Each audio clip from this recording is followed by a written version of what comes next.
Hi friends, welcome to Jenny small kitchen. இன்றைக்கி நம்ம தூதுவளை துவையல் பார்க்கலாம்.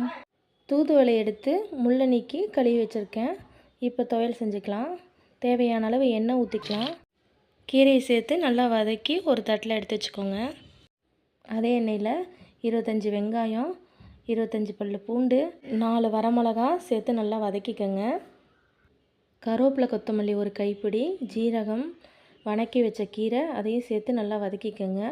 சளி தொந்தரவு அதிகமாக இருக்கிறவங்களுக்கு வாரத்தில் 2 டைம் இந்த கீரையை சாப்பிட்டு வந்தால் சளி தொந்தரவு நீங்கிரும். ஜாரில் சேர்த்துக்கலாம்.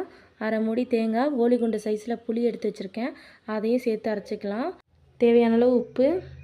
இப்போ நம்ம தாளிச்சிக்கலாம். தேவையான அளவு எண்ணெய், கடுகு, ஒரு பிடி கருவேப்பிலை, அரைச்சி வச்ச துவையலை சேர்த்துக்கிட்டா தூதுவளை துவையல் ரெடி.